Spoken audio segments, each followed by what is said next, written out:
ఓం సాయిరాం. బాబా భక్తులందరికీ కూడా నమస్కారం అండి. అందరూ కూడా సుఖంగా సంతోషంగా ఎప్పుడూ కూడా ఆనందంగా ఉండాలి అని చెప్పి బాబాగారి తరపున నేను కూడా మనస్ఫూర్తిగా కోరుకుంటున్నాను. ఈరోజు బాబాగారు అందించే సందేశం ఏంటి అంటే కనుక, తల్లి, నీ భర్తను ఉచ్చులో వేసుకునే ప్రయత్నం జరుగుతుంది. ఇది ఒక జగత్ కిలాడి. ఈ స్త్రీతోటి మాత్రం నువ్వు తస్మాత్ జాగ్రత్త అని చెప్పి ఏదో తెలియని సందేశంతో బాబాగారు మన ముందుకు వచ్చారండి.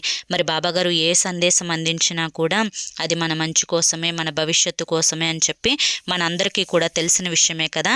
కాబట్టి సందేశాన్ని చివరి వరకు వినండి, అప్పుడే పూర్తి వివరాలు మీకు తెలుస్తాయి. వీడియోలోకి వెళ్లే ముందు చాలామంది కూడా చెప్పుకోలేనటువంటి సమస్యలతోటి సతమతమైపోతూ వాటిని ఎలా తీర్చుకోవాలో తెలియక ఇబ్బంది పడిపోతూ ఉంటున్నారు. అటువంటి వారి కోసం శ్రీ షిరిడి సాయిబాబా ఆశీస్సులతో జ్యోతిష్యం చెప్పబడును గురూజీ శివరామరాజు గారు. Phone number 9959422552.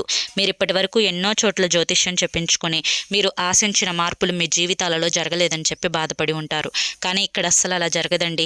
మీ సమస్యలు ఏవైతే ఉన్నాయో, ప్రేమ, పెళ్లి, ఉద్యోగం, రాజకీయం, సంతానం లేక ఇబ్బంది పడుతున్నా, భార్యాభర్తల మధ్య గొడవలున్నా, అప్పుల సమస్యలున్నా, శత్రువుల సమస్యలున్నా, అవేంటో మీరు గురువు గారికి వివరించి చెప్పినట్లయితే వాటికి తగిన పూజలు చేసి గురువుగారు మీకు రోజులలోనే పరిష్కారాన్ని చూపిస్తారు.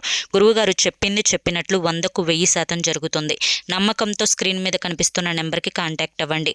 భార్యాభర్తల మధ్య వశీకరణ, స్త్రీ మరియు పురుషుల మధ్య వశీకరణ కూడా 100% జరపబడును.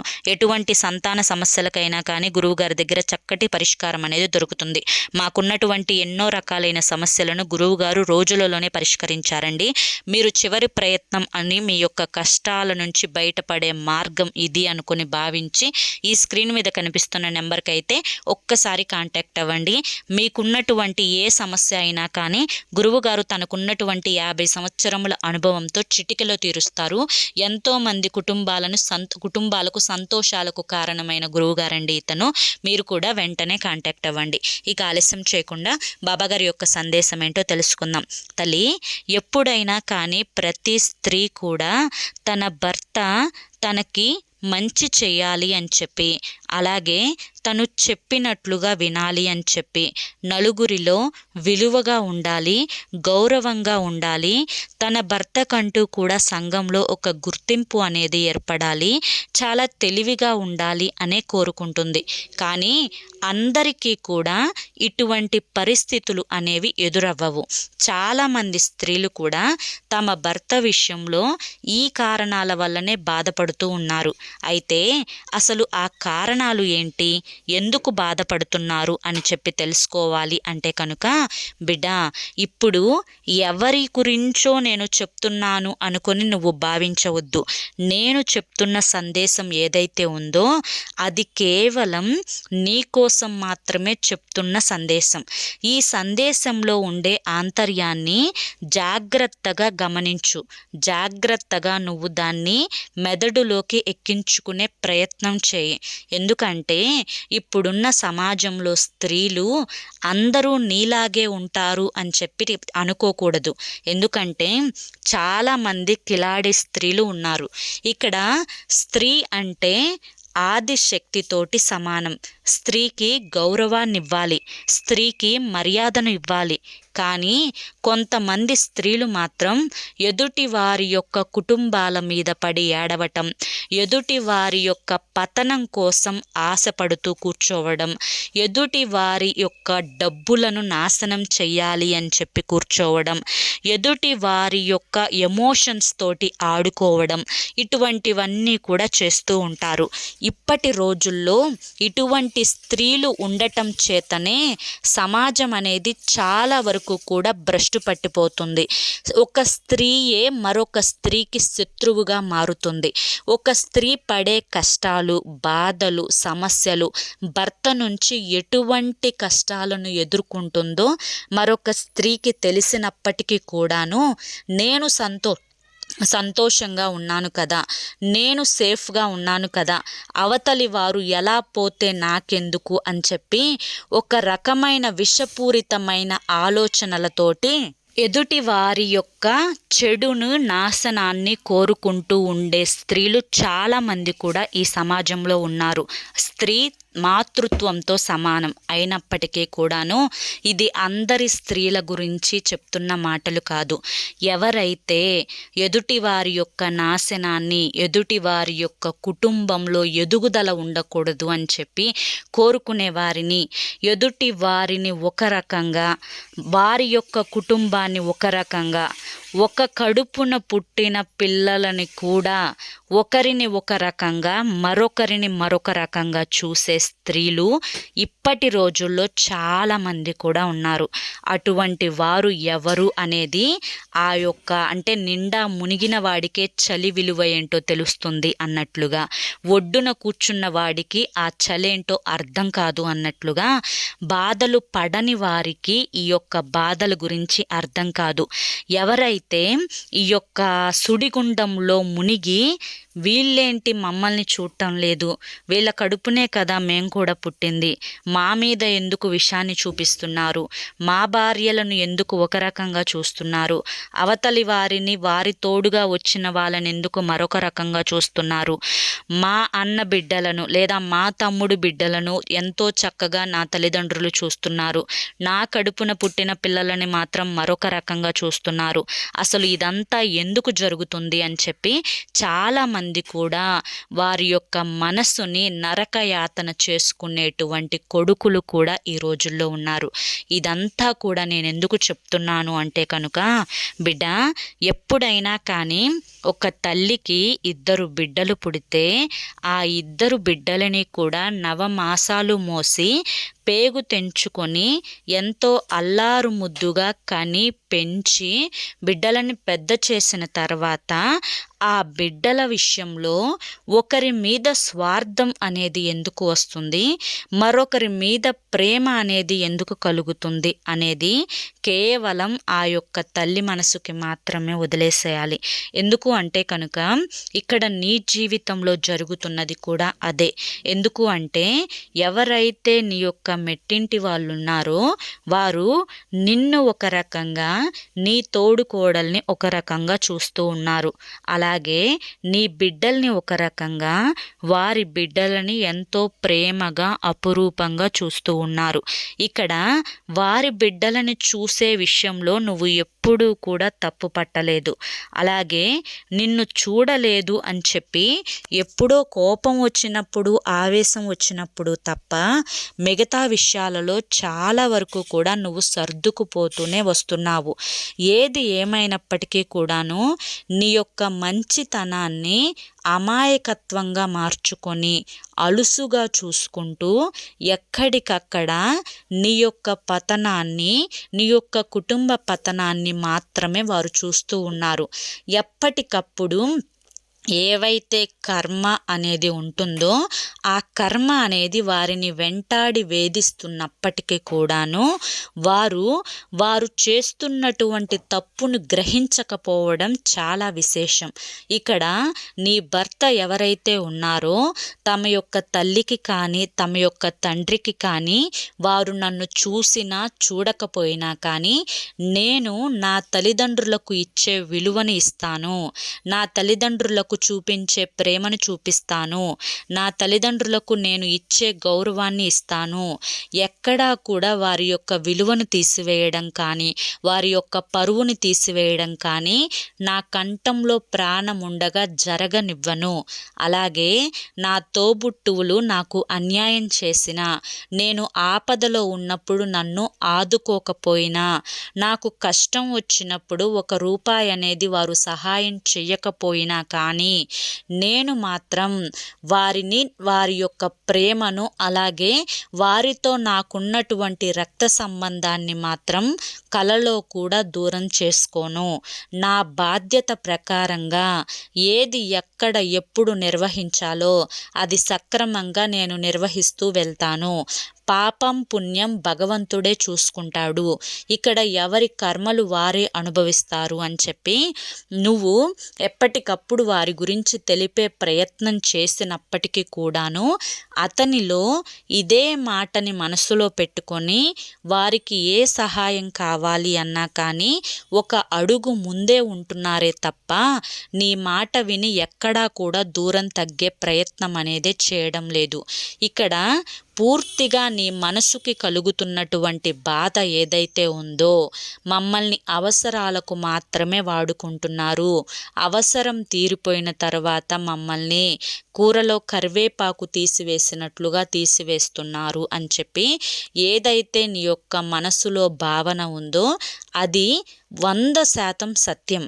కానీ నీ యొక్క బాధని ఇక్కడ అర్థం చేసుకుంటున్నప్పటికీ కూడాను నీ భర్త తన యొక్క బాధ్యత మీదనే ఎక్కువ విలువని ఇస్తున్నారు అని చెప్పి నువ్వు గ్రహించి తీరాలి. ఎందుకు అంటే బిడ్డ, ఎప్పుడైనా కానీ ఒకరు భార్యాభర్తల్లో ఒకరు మొండితనం చూపించినప్పుడు మరొకరు కూడా మొండిగా ఉంటే ఆ కుటుంబం అనేది రణరంగంగా మారుతుంది. వారు మారరు అని తెలిసినప్పుడు నీలో మార్పు అనేది తెచ్చుకోక తప్పదు అన్న విషయాన్ని నువ్వు గుర్తుంచుకోవాలి.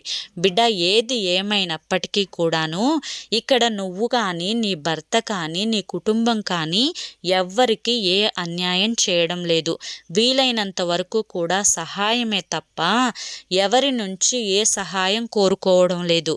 నీకు బాగా తెలుసు, ఒకవేళ నువ్వు ఎదుటి వారి నుంచి అంటే ఎవరైతే నువ్వు సహాయం చేసిన వారు ఉన్నారో నీ వాళ్ళు నా వాళ్ళు అని భ్రమపడుతున్నటువంటి నీ భర్త తరపు వాళ్ళు ఉన్నారో వాళ్ళు కూడా నీకు అవసరమైనప్పుడు ఎటువంటి సహాయాన్ని కూడా చెయ్యరు. కాబట్టి ఒకే ఒక్క మాట నువ్వు గుర్తుంచుకో, మంచికి మంచి ఎప్పుడూ జరుగుతుంది, చెడుకు ఎప్పుడూ కూడా దాని యొక్క ప్రతిఫలం అనేది వెంటనే కనిపించపోయినప్పటికీ కూడాను ఖచ్చితంగా ఆ యొక్క శిక్ష అనేది అనుభవించక తప్పదు. కానీ ఇక్కడ వారి యొక్క తెలివితేటలతోటి అంటే నీ యొక్క అత్త కానీ నీ యొక్క తోడుకోడలు కానీ ఆ యొక్క స్త్రీలు అనే ఇద్దరు కూడా వారి యొక్క స్వార్థం కోసం నీ యొక్క భర్తను ఉచ్చులో వేసుకునే ప్రయత్నం చేస్తున్నారు. అంటే వారి యొక్క అవసరాలను తీర్చుకోవడం కోసం, అలాగే వారికి గౌరవ మర్యాదలు పెంచుకోవడం కోసం, అలాగే వారు ఏదైతే చెయ్యాలి అనుకుంటున్నారో ఆ పనులన్నింటినీ కూడా జరిపించుకోవడం కోసం అయ్యా అమ్మ అని చెప్పి అనుకుంటూ లేనిపోని ప్రేమలు వలకపోస్తూ నువ్వే దిక్కు, నువ్వే అండ, నువ్వు లేకుండా ఏది చెయ్యము, నువ్వు ఉంటేనే ఏదైనా జరుగుతుంది అని చెప్పి విలువ అనేది మనసులో ఏముందిలే అనుకుంటూ పైకి పెదవుల మీద మాత్రం విలువని చూపిస్తూ వారి యొక్క పనులు చాలా తెలివిగా జరుపుకునే ప్రయత్నం చేస్తున్నారు. కానీ నీ యొక్క భర్త మాత్రం అవన్నీ నిజాలు అని చెప్పి నమ్మి, అలాగే నా వాళ్లకు నా మీద ప్రేమ ఉంది అని చెప్పి భ్రమపడి, అలాగే వారికి నేను కదా ఉంది, నన్ను నా మనిషి అనుకోబట్టి కదా నన్ను అడుగుతుంది, నేను కాకపోతే ఇంకా ఎవరు వారికి సహాయం చేస్తారు అనే ఒక భ్రమలో ఉండి వారు అంటే నీ భర్త ఎవరైతే ఉన్నారో కనీసం నీ మాటలు కూడా పట్టించుకోకుండా అవతలి వారికి సహాయం చేయడానికి ముందున్నారు. కానీ నీకు మాత్రం ఇది నచ్చడం లేదు. బిడ్డ, ఒక్క విషయం గుర్తుంచుకో, ఈ యొక్క చిన్న జీవితంలో ఎవరి మనసుని కూడా ఎదుటి వారి యొక్క మాటలతోటి మార్చలేరు. అది ఒక్క నీ భర్త విషయంలో అని మాత్రమే కాదు, వేరే వారి విషయంలో కూడా ఇది వర్తిస్తుంది. వారి అంతటికి వారు మారాలి అని అనుకుంటే తప్ప, లేదా ఏదో ఒక దెబ్బ తగిలి దానికి కారణం వీళ్ళే అని చెప్పి తెలుసుకుంటే తప్ప వారిలో నిజమైన మార్పు అనేది రాదు. ఇప్పుడు ఏదైతే నువ్వు చెప్తున్నావో అది ప్రస్తుతానికి విన్నట్లుగా నటించినా చేసేవి మాత్రం చేస్తూనే ఉంటారు అని నువ్వు బాధపడుతున్నావు. ఇక్కడ నువ్వు బాధపడినా, దిగులు పడినా, పోరాడినా, వద్దు అని చెప్పి ప్రయత్నించినా, దెప్పిపొడుపు మాటలు అనినా ఇక్కడ నువ్వు సాధించేది ఏదీ లేదు అన్న విషయాన్ని గుర్తుంచుకోవాలి. కాబట్టి నువ్వు నీ సంతోషాన్ని ఎదుటివారి కోసం ఎందుకు దూరం చేసుకోవాలి? నీ యొక్క సంతోషంగా జీవించే ఈ యొక్క జీవన శైలిని ఎదుటివారి కోసం విషపూరితంగా ఎందుకు మార్చుకోవాలి? అందరూ ఆనందంగా ఉన్న క్షణాలను నువ్వు మాత్రం బాధతో ఎందుకు నువ్వు అనుభవించాలి? కాబట్టి ఒక్కటే మాట చెప్తాను, జాగ్రత్తగా విను. ఇక్కడ ఈ భూమి మీద ఏది కూడా శాశ్వతం కాదు. ఇక్కడ ఏదైతే ఎవరికి చెయ్యాలి అని రాసి పెట్టి ఉందో, ఎవరికి రుణబంధం అనేది ఉందో ఆ రుణాన్ని వాళ్ళు ఏదో ఒక రూపంలో తీర్చుకోక తప్పదు. ఒకవేళ నీ భర్త చేస్తున్నాడు అని నువ్వు అనుకున్నప్పటికీ కూడాను అది కూడా ఒక రుణబంధం అయి ఉండవచ్చు. ఆ రుణబంధం తీర్చుకోవడం కోసం మాత్రమే అక్కడ ఆ పనులన్నీ కూడా జరుగుతున్నాయే తప్ప ఇక్కడ కర్మ అనేది లేకుండా ఏది కూడా జరగదు అనే విషయాన్ని నువ్వు గమనించుకోవాలి. ఇక్కడ అవతలి వ్యక్తులు ఎంత కిలాడీలు అయినప్పటికీ కూడాను ఇక్కడ భగవంతుడు అనే ఒక వ్యక్తి ఉన్నారు. మంచికి చెడుకు తేడా ఏంటో ఆయనకు బాగా తెలుసు. ఎవరికి మంచి చేయాలో, చెడు చేసే వాళ్ళకు ఏది చెయ్యాలో కూడా ఆయనకు బాగా తెలుసు. అలాగే నీ యొక్క మంచితనం ఏదైతే ఉందో అది ఎప్పటికీ కూడా నీ నుంచి దూరం అవ్వదు. ఏదో ఒక విషయంలో, ఏదో ఒక క్షణంలో అది నిన్ను ఖచ్చితంగా కాపాడి తీరుతుంది అనే విషయాన్ని కూడా తప్పకుండా నువ్వు గుర్తుంచుకొని తీరాలి. ఇక్కడ ఈ విషయాలన్నీ కూడా గమనించుకున్నప్పుడు నీ మనసులో బరువు అనేది చాలా వరకు కూడా దూరం అయిపోతుంది. ఎందుకంటే ఇవే వాస్తవాలు కాబట్టి. ఇప్పుడున్న ఈ యొక్క స్త్రీలు ఎవరైతే ఉన్నారో వీరు ఏదైతే జరగదు అని రాసిపెట్టి ఉంటుందో, ఎవరినైతే మార్చలేము అని తెలిసి ఉంటుందో ఈ విషయాల గురించి ఎక్కువగా పోరాడి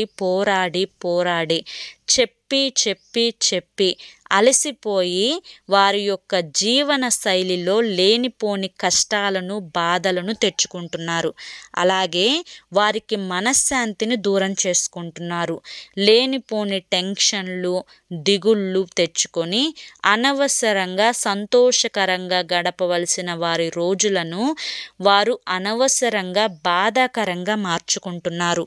ఎవరైతే నిజమైన తెలివైన స్త్రీ ఉంటుందో ఆ స్త్రీ అనుకునే ఒకే ఒక్క మాట ఏంటి అంటే కనుక ఏదైనా కానీ మనకి రాసి పెట్టిందే మనకి జరుగుతుంది.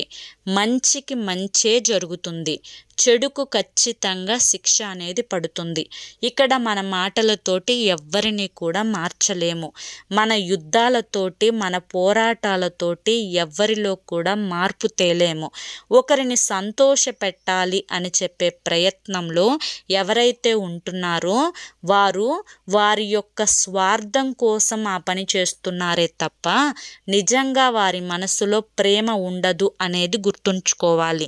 ఈ మాటలన్నీ కూడా నువ్వు అనుభవిస్తూ ఆచరించేటప్పుడు ఎదుటి వ్యక్తి యొక్క మైండ్ సెట్, ఎదుటి వ్యక్తి అసలు గతంలో నీ పట్ల ఏ విధంగా ఉన్నారు, ఎదుటి వ్యక్తి గతంలో నీకు ఏ అవసరాలకు ఉపయోగపడ్డారు, నీ సంతోషాన్ని ఎంతవరకు చూడగలిగారు, నీ బాధను ఎంతవరకు పంచుకోగలిగారు, నీకు అవసరమైనప్పుడు ఎంతవరకు తోడుగా నిలబడగలిగారు, నీకు ఎప్పుడు అండగా ఉండగలిగారు, నీకు ఎప్పుడు తోడుగా నిలబడగలిగారు, ఇవన్నీ కూడా అంచనా వేసుకొని ఎదుటివారు నీతో ఏ విధంగా ప్రవర్తిస్తే నువ్వు కూడా వారితో అదే విధంగా ప్రవర్తించు. నీ భర్త వారితో ఎలా ఉన్నా, ఏం చేసినా, ఏం మాట్లాడినా కూడా అది పూర్తిగా నువ్వు నీ మనసులో నుంచి దూరంగా నెట్టివేసేయి. నీ ఫోనులో అవసరం లేని ఫోటోలను ఎలా డిలీట్ చేస్తావో నీ మనసులో కూడా అవసరం లేని ఆలోచనలను అలాగే డిలీట్ చేయాలి. ఒక తెల్లటి కాగితాన్ని తీసుకొని ఆ తెల్లటి కాగితం మీద నిన్ను ఇబ్బంది పెడుతున్న సమస్యలేంటి అని చెప్పి రాసుకొని ఇకపై ఆ సమస్యల గురించి ఆలోచించడం మానేయాలి. అప్పుడే నువ్వు నిజంగా నీలా సంతోషంగా, ప్రశాంతంగా, ఆనందంగా బ్రతకగలుగుతావు. జీవితంలో నిజంగా తెలివైన వ్యక్తి చేయగలిగినది అది ఒక్కటి మాత్రమే. అతిగా ఆశపడకూడదు, అతిగా ఆవేశపడకూడదు, అతిగా ఆలోచించకూడదు, అతిగా ఎవరిని కూడా మార్చే ప్రయత్నం చేయకూడదు, ఎవరితో కూడా ఎదురు వాదన పెట్టుకోకూడదు. ఒకరు మనతో మాట్లాడుతున్నప్పుడు వారి యొక్క మాటలను పూర్తిగా విని అందులో ఆంతర్యాన్ని గ్రహించి తర్వాత మాత్రమే నువ్వు మాట్లాడాలి. ఎదుటి వారితో లొడ మాట్లాడటం వల్ల నీకున్నటువంటి విలువ అనేది తగ్గుతుంది అన్న విషయాన్ని గుర్తుంచుకో. ఎక్కడ అవసరం ఉంటుందో అక్కడే మాట్లాడు. అలాగే నీకు విలువ లేని చోట పెదవి కూడా విప్పొద్దు. మౌనాన్ని మించిన మరొక ఆయుధం లేదు అనే మాటని గుర్తుంచుకో. ఇవన్నీ నీకు జీవితంలో ఉపయోగపడతాయి, నీ భర్త విషయంలో ముఖ్యంగా. అర్థమైంది కదా అని చెప్పి ఈరోజు బాబాగారు మనకి చాలా చక్కటి సందేశాన్ని అందించారండి. మరి ఈ సందేశంలో ఎంతో గొప్ప ఆంతర్యం ఉంది, మనం అర్థం చేసుకోవాలి. కానీ మరి ఈ సందేశం మీ అందరికీ కూడా నచ్చింది, అర్థమైంది అని చెప్పి అనుకుంటున్నాను. నచ్చింది, అర్థమైంది అని చెప్పి అనిపిస్తే ఈ వీడియోకి ఒక లైక్ ఇవ్వండి. లైక్ ఇచ్చిన వెంటనే హైప్ అని వస్తుంది, హైప్ ఇవ్వండి. కింద కామెంట్ సెక్షన్లో ఓం సాయిరామ్ అని చెప్పి టైప్ చేయండి. మొదటిసారి మన సాయి పిలుపు ఛానల్లోకి వచ్చినట్లయితే మన ఛానల్ని సబ్స్క్రైబ్ చేసుకుని సపోర్ట్ చేయండి. మరి కొంతమంది బాబా భక్తులకు వీడియోని షేర్ చేయండి. రేపు మరొక మంచి వీడియోతో మళ్ళీ కలుసుకుందాం. అంతవరకు కూడా బాబాగారి యొక్క ఆశీస్సులు మీ మీద, మీ కుటుంబ సభ్యుల మీద ఎల్లకాలం ఉండాలి అని చెప్పి మనస్ఫూర్తిగా కోరుకుంటూ సర్వేజన సుఖినో భవంతు. ఓం సాయిరామ్.